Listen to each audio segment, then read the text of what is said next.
2026వ సంవత్సరంలో జనవరి నుంచి డిసెంబర్ వరకు కన్యా రాశిలో జన్మించినటువంటి వారికి ఏ విధంగా ఉండబోతుందో తెలుసుకునే ప్రయత్నం చేద్దాం. ముఖ్యంగా గమనించుకున్నట్లయితే ఈ సింహరాశి, మిథున రాశి, కర్కాటక రాశి వీళ్ళందరికంటే కూడా ఈ కన్యా రాశి వారికి దాదాపుగా 10 నెలల పాటు ఈ గురువు యోగించబోతున్నాడు. చాలా యోగం కదండి. అంటే మరి ఒక గురువు యోగిస్తే సరిపోతుందా? మిగతా గ్రహాలు కూడా అనుకూలంగా ఉండాలి కదా. మిగతా గ్రహాలైనటువంటి శని ప్రభావం ఏంటి, రాహు ప్రభావం ఏంటి, కేతుగ్రహం ఏంటి, కుజుడేంటి, రవి ఏంటి, అసలు 10 నెలల పాటు యోగిస్తే అంతా ఆనందమే కదా. అట్లాగే ఉంటాయా? కాదండి. గురువు యోగిస్తాడు, కానీ మిగతా గ్రహాలు శాసిస్తాయి. ఆ శాసించిన దాన్ని యోగంగా మర్చుకోవాలంటే ఈ గురువు ఏం చెబుతాడు? దైవానుగ్రహానికి పాటుపడంట్రా, దైవానుగ్రహాన్ని పొందే ప్రయత్నం చేయండి, శాసించే గ్రహాలు కూడా మీకు అనుకూలిస్తాయి అని చెప్తున్నాడు. అటువంటి దైవానుగ్రహం ఎలా పొందాలి? ఈ గురుతత్వాన్ని ఏ విధంగా అర్థం చేసుకోవాలి? ఈ కన్యా రాశిలో జన్మించినటువంటి వారికి ఉద్యోగ సంబంధంగా ఈ యొక్క 2026 ఎలా ఉండబోతుంది? విద్యార్థులకు ఎలా? వివాహం కాని వాళ్ళకి అవుతుందా? గృహం కావాలనుకునే వాళ్ళకి గృహం లభ్యమవుతుందా? దాంపత్య సమస్యలు ఒకటా రెండా? అనేక రకాలైనటువంటి, ముఖ్యంగా వ్యాపారం, అనేక రకాలైనటువంటి సమస్యలకి ఈ కన్యా రాశి వారికి 2026లో ఏ విధంగా ఉండబోతుందో తెలుసుకునే ప్రయత్నం చేద్దాం. గమనించుకున్నట్లయితే మార్చి 14 వరకు గురువు వక్రీకరించి ఉంటాడు. ఈ కారణం చేత నవమ రాశి ప్రభావం చేత గురువు అనుకూలంగా ఉండడం, ముఖ్యంగా ఈ గురువు మార్చి 14 వరకు వక్రీకరించి మిథున రాశిలోనే సంచారం చేస్తున్నటువంటి కారణం చేత ఆలోచన అంతా గొప్పగా అనుకూలిస్తుంది. మీరు ఏదైతే ఆలోచిస్తారో అవన్నీ కూడా ఆలోచించినది మీకు ఫలితంగా కనబడుతుంది. అంటే అనుకున్నది జరిగే అవకాశాలు ఎక్కువగా ఉంటాయి. అంతేకాకుండా ఈ మార్చి 14వ తారీఖు వరకు కూడా నూతన వ్యక్తులు పరిచయం అవుతారు. తద్వారా వాళ్ళ వల్ల అసలైన యోగము మార్చి 15 నుంచి మే వరకు ఉండబోతుంది. అలాగే రాశి మీద కూడా ఈ మార్చి 14వ తారీఖు వరకు ఉన్నటువంటి గ్రహ ప్రభావం చేత అన్ని విధాలుగా మీకు సంఘంలో పేరు ప్రతిష్టలు అనేటువంటివి పెంపొందించబడతాయి. ఈ మార్చి 15 నుంచి దశమ కేంద్రములో గురు సంచార ప్రభావం రుజుమార్గంలో ఉన్నటువంటి కారణం చేత మీకు ప్రధానంగా ఈ సంబంధించినటువంటి ధనము మీకు లభ్యమవుతుంది. అంటే రాని బాకీలు వసూలవుతాయి. వ్యాపారస్తులకి అన్ని విధాలుగా ధనము సంప్రాప్తమవుతుంది. రుణాలు పొందాలనుకునే వాళ్ళకి రుణము లభిస్తుంది. అది హౌస్ లోన్ కావచ్చు, పర్సనల్ లోన్ కావచ్చు. అంతేకాకుండా ముఖ్యంగా గృహ సంబంధమైనటువంటి చికాకులు తొలగిపోతాయి. నూతన గృహాన్ని ఈ యొక్క మార్చి 15 నుంచి మే లోపల మీరు పొందే అవకాశం ఎక్కువగా గోచరమవుతుంది. అలాగే ప్రధానంగా ఈ యొక్క కన్యా రాశిలో జన్మించినటువంటి వారికి మార్చి 14 నుంచి మే 31 వరకు కూడా శత్రువుల మీద విజయము, అలాగే కోర్టు సమస్యలు పరిష్కారం అవ్వడం, ఇవన్నీ కూడా జరుగుతాయి. శత్రుపీడ నివారణ జరుగుతుంది. ఇక ఈ జూన్ 1వ తారీఖు నుంచి అక్టోబర్ 31వ తారీఖు వరకు కూడా గురువు సింహరాశిలో సంచారం చేస్తూ ఉన్నటువంటి కారణం, అనగా కర్కాటక రాశిలో సంచారం చేస్తుంటాడు. ఆ కారణం చేత అన్ని విధాలుగా యోగదాయకంగా, లాభదాయకంగా ఉంటుంది.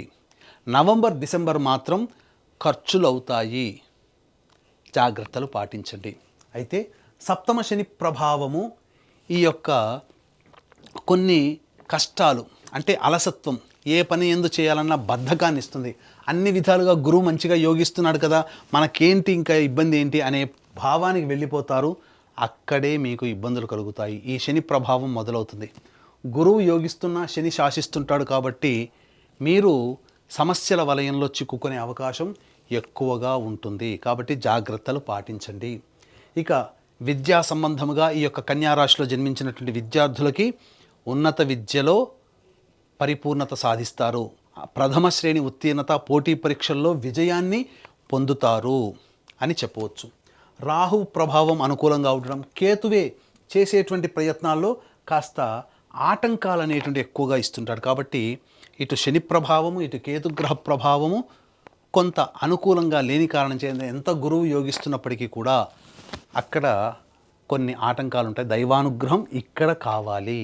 ఈ సందర్భంగా దైవానుగ్రహాన్ని పెంపొందించుకునే ప్రయత్నము చేయండి. ఇక ఉద్యోగ సంబంధం అనేటువంటిది మనం ముందు తెలియచేసుకుందాం. ఏ సమయంలో ఉద్యోగం కోసం ప్రయత్నం చేయాలి, మిగతా సమయాలు ఏ విధంగా ఉండాలనే విషయం గురించి ముందు తెలియచేసుకుందాం.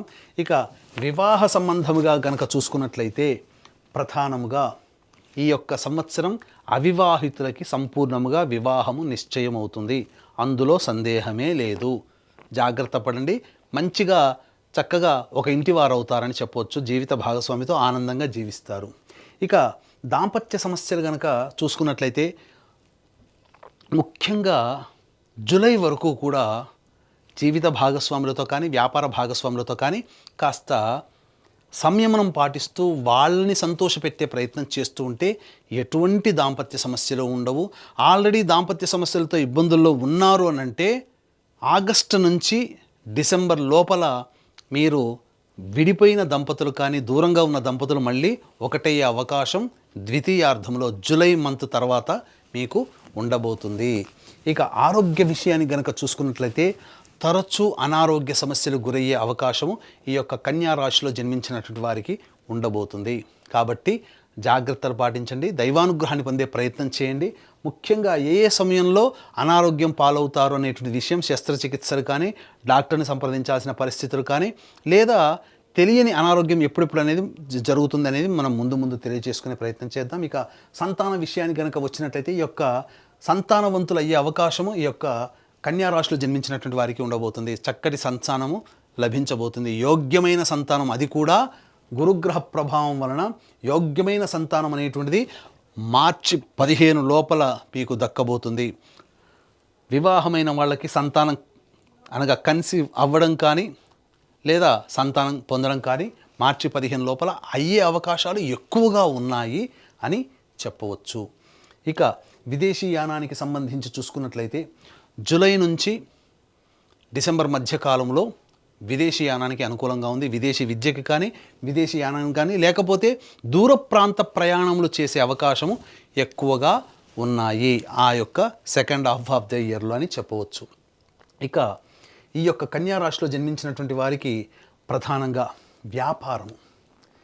వ్యాపారము అనేటువంటిది చూసుకున్నట్లయితే ముఖ్యంగా ఎఫ్ఎంసీజీ ప్రొడక్ట్సు, అలాగే సూపర్ మార్కెట్స్, జనరల్ స్టోర్సు, కళాశాలలు, విద్యాసంస్థలు నడిపేటువంటి వాళ్ళు, బంగారు వ్యాపారస్తులు, తోపుడు బండ్లు అమ్ముకునేటువంటి వాళ్ళు, పికిల్స్ వ్యాపారస్తులు, అలాగే ఈ సంబంధించినటువంటి సూపర్ మార్కెట్లో ఉన్నటువంటి వాళ్ళు, దైవపరమైన వృత్తిలో ఉన్నటువంటి వాళ్ళు, తీర్థయాత్రలు చేసేటువంటి వ్యక్తులు, పూజా స్టోర్స్ నడుపుకునేటువంటి వాళ్ళు, ఇలా సంబంధించినటువంటి టిఫిన్ సెంటర్స్ నడుపుకునేటువంటి వాళ్ళు, వీళ్ళందరికీ కూడా అద్భుతమైనటువంటి అవకాశము, వ్యాపార అభివృద్ధికి కూడా అనుకూలంగా ఉండేటువంటి సమయమని చెప్పవచ్చు. అక్టోబర్ 31వ తారీఖు వరకు మొదటి 10 నెలల పాటు కూడా ఈ యొక్క సంబంధించినటువంటి వాటికి మంచి సమయం చూసుకొని జాతక చక్రాన్ని పరిశీలింపజేసుకొని వ్యాపార విస్తరణ కానీ వ్యాపారానికి సంబంధించి కొత్త వ్యాపారం ప్రారంభించడం కానీ అనుకూలంగా ఉంటుంది.